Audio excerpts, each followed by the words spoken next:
Soalan yang pertama, kenapa tiba-tiba Yusof Azmi nak involvekan diri dalam PRU 15? Kenapa bukan dari PRU 13 dan 14? Okay, bismillahirrahmanirrahim. Assalamualaikum. Terima kasih kepada rakan media. Sebenarnya begini, saya ni tidak pernah nak masuk ke dalam dunia politik dan nak campur tangan pun.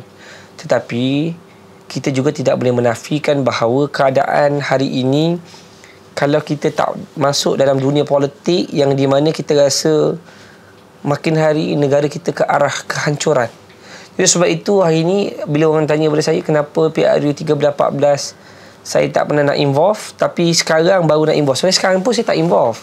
Tetapi saya rasa bila sudah didesak oleh masyarakat dan bertubi-tubi lah soalan yang diberikan pada saya, seolah-olah dia kata jangan jadi manusia yang pentingkan diri sendiri, jadilah manusia yang juga memberi khidmat. Sebab dia quote dengan saya punya jawapan-jawapan yang saya pernah keluarkan fakta yang di mana kalau bukan orang baik yang masuk dalam dunia politik, maka dia akan menjadi kumpulan rakus yang akan mengawal dan akan control this all the society, dalam politician, dalam government, dalam sektor ekonomi negara, dalam parlimen. Jadi sebab itu saya rasa tiba masanya lah saya perlu buat satu keputusan yang di mana saya perlu untuk komen.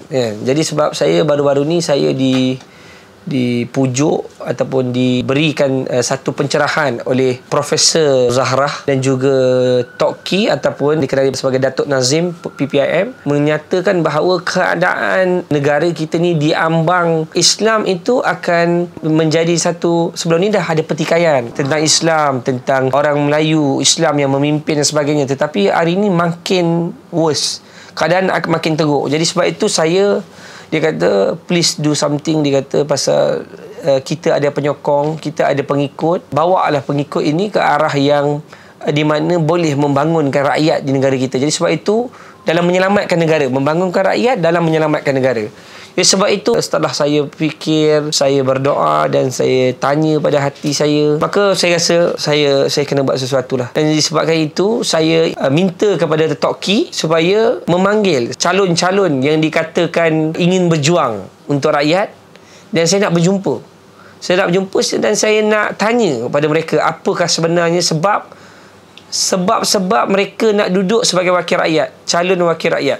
Sebab kita nak tahu, pasal kita khawatir sama seperti kita tidak menafikan kepimpinan parti-parti yang ada sejak azali, sejak mendekar lagi, mereka adalah orang yang berjuang. Cuma perbezaannya mereka manusia.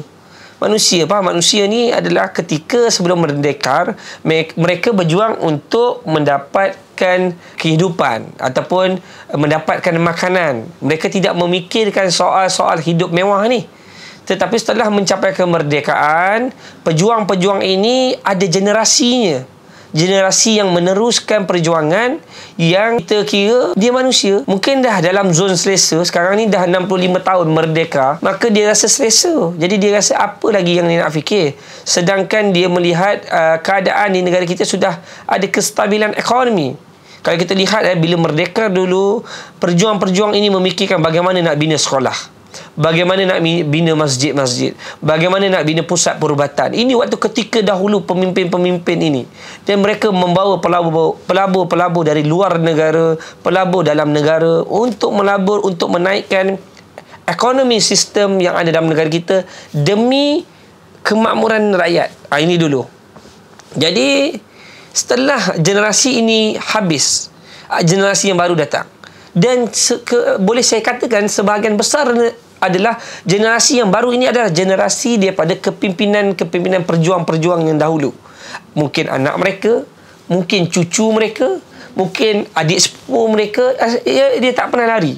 Jadi saya khawatir mereka berada dalam zon yang sangat selesa, yang di mana mereka tak fikir macam kalau kita tengok ada orang kais pagi makan pagi, kais petang makan petang, kais malam makan malam. Ada yang tak makan malam pun, makan satu hari sekali, ada satu hari makan 2 kali. Yang kita jadi marah ni adalah kita lihat keadaan harga barang meruncit naik mendadak. Benda yang tak selalu kita makan, contoh coklat lah. Coklat orang ada duit dia makan lah. Tak ada duit dia tak makan. Saya tak mau cerita barang asas. Coklat sebelum datangnya waktu lockdown dan PKP harga RM2 lebih. Lepas lockdown 100% naik RM4 lebih. Kita ambil salah satu Kinder Bueno kan, naik harga sampai 1 kali ganda. RM4, 4. Maksudnya sebelum ni RM2 lebih. Maksudnya 1 kali ganda. Maksudnya macam mana benda ini boleh terjadi? Itu coklat. Jangan ceritalah pasal barang asas. Barang asas, kenapa dia orang tak pernah fikir tentang rakyat bila harga barang naik? Pasal dia orang tahu kita tetap akan beli. Saya nak tanya, kalau orang jual harga telur mahal, kita beli tak? Kita kena beli.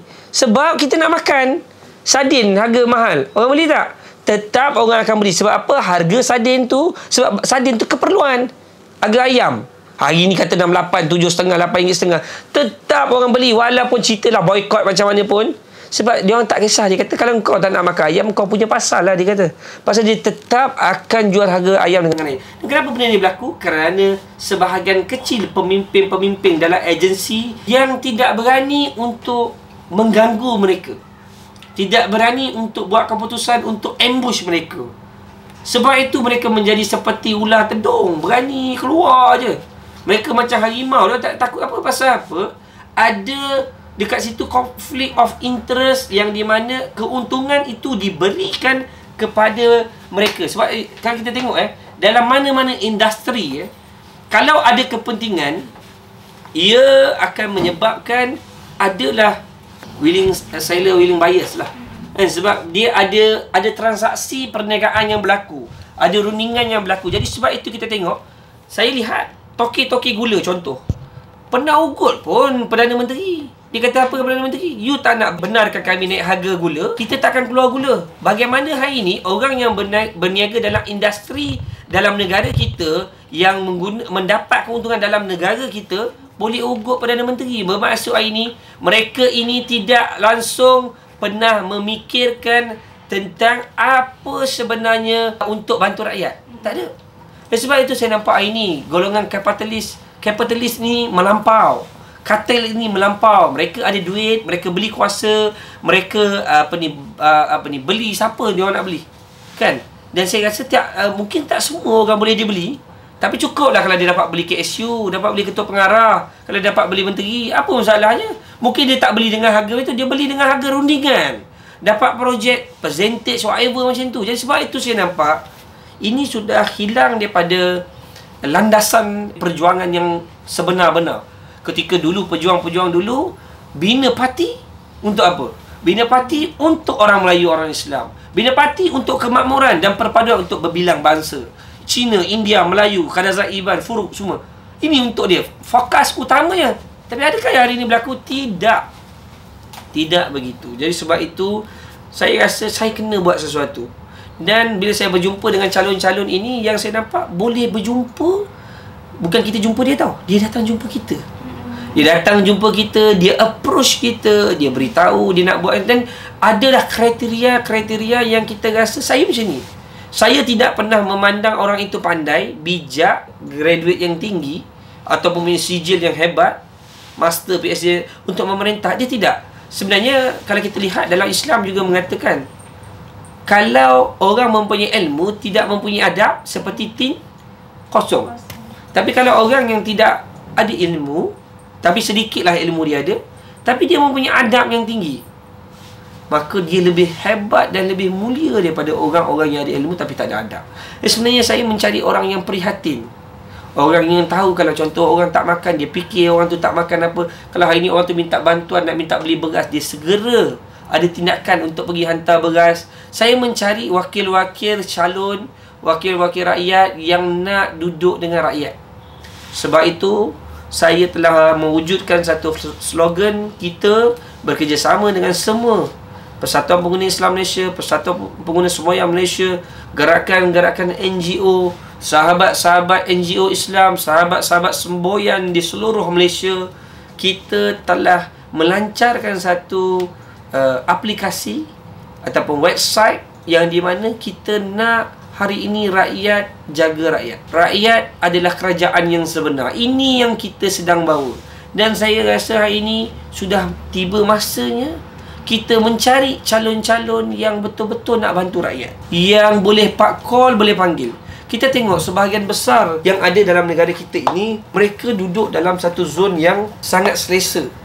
Kalau kita lihat pemimpin-pemimpin yang dah lama, maksud saya pemimpin yang kita kira dah memerintah 30 tahun, 25 tahun cukup. Kita nak cari energi yang baru. Dan sebab itu saya rasa tidak salah kita beri peluang kepada orang-orang muda yang bawah daripada 45 tahun untuk mereka buat sesuatu perubahan dan kerjasama dengan rakyat. Saya rasa tak ada masalah. Memang betul. Kalau kita lihat, orang akan tak cakap pada saya, Yusof Azmi, orang-orang yang nak menjadi calon ini adalah orang-orang baru. Orang-orang baru yang tidak ada pengalaman. Yes, saya tahu. Orang-orang calon-calon ini adalah orang yang tidak tahu bagaimana nak menguruskan pentadbiran dalam kerajaan. Saya agree dengan semua itu. Tetapi kalau mereka ini dididik, mereka ini terdidik, mereka ini boleh terima nasihat, mereka sanggup kerjasama dengan NGO, mereka sanggup kerjasama dengan rakyat, itu lebih baik. Kerana apa? Solusi itu dapat diselesaikan bersama. Dapat diselesaikan bersama dan dapat membangunkan rakyat. Sebab contoh, saya ambil contoh. Kalau contoh di Kuala Langat, atau ambil di Kuala Langat, ada masalah apa di Kuala Langat? Adalah masalah tentang jalan raya. Dan masalah apa lagi ada di banjir. Banjir selalu berlaku, tapi tidak ada kaedah bagaimana untuk kita menyelesaikan masalah ini. Kenapa jadi macam ni? Berpunca pada jalan raya, kerana tidak ada longkang dan sebagainya. Jadi kalau ada satu wakil rakyat, calon yang dia menyuarakan ini, mohonkan kepada peruntukan untuk buat jalan raya, untuk beri kemudahan kepada masyarakat di sekitar Kuala Langat, di Parlimen Kuala Langat, ini kan baik. Maksud saya, ini kan baik daripada calon ataupun wakil rakyat yang kita komplain pun pakat-pakat macam tak nak ambil tahu. Kalau kita lihat ini sebahagian besarnya YB hari ini, kalau dia datang, kita yang kena bersungguh-sungguh jumpa dia. Tapi ini calon yang kita cadangkan ni, yang kita nampak, dia datang jumpa kita. Jadi saya rasa kebijaksanaan itu milik Allah. Kita sama-sama bantu. Jadi saya akan turun padang. Saya akan turun padang untuk menilai mereka, dan saya nakkan mereka jangan bercakap janji-janji palsu dan tidak menawarkan janji kepada rakyat. Yang mereka kena buat adalah pergi turun padang, jumpa rakyat, tanya apa rakyat nak, tulis. Dan mereka tidak dibenarkan untuk menghina mana-mana parti, tidak benarkan untuk menghina mana-mana individu, dan mereka bersetuju. Kita ada 14 calon sekarang ni yang bersama. Yang menyebabkan saya jatuh hati untuk bersama ni adalah kerana approach mereka kepada kita, cara mereka, dan sudah pasti tidak perfect. Tetapi kalau dia nak berubah, kalau dia nak buat perubahan sebab dia kerana anak jati kampung itu, kita kena bagi dia, dan saya kena mengajak rakyat Malaysia untuk please bagi laluan. Sebab apa saya cakap, sama juga kita di PRU 13 kita kecundang dengan pelbagai permainan politik yang ada dalam negara kita. PRU 14 sama juga. Jadi ini PRU 15, apa masalahnya kalau kita ada kerajaan campuran? Kita bagi juga peluang kepada wakil rakyat, calon-calon yang baru, yang di mana mereka ni kena jaga parlimen mereka. Kalau mereka buat tak betul, kita ramai-ramai pergi pukul lah. Kan? Kita pergi pukul dia lah. Sebab dia janji macam tu, dia kena rotat. Dia janji, kalau dia tak dengar, kalau dia tak bantu, kalau dia mungkir janji, kalau dia tak nak buat perubahan, kita tak rasa dia mungkir janji sebab dia tak janji apa-apa. Saya dah maklum, kalau nak saya bersama, dengan syarat tidak boleh berjanji kepada rakyat. No manifesto. Cuma ambil segala aduan yang kamu terima dan kamu fikirkan jalan untuk buat kerjasama dengan rakyat untuk selesaikan masalah ini, bawa kepada kerajaan negeri, bawa kepada kerajaan persekutuan untuk menyelesaikan masalah ini.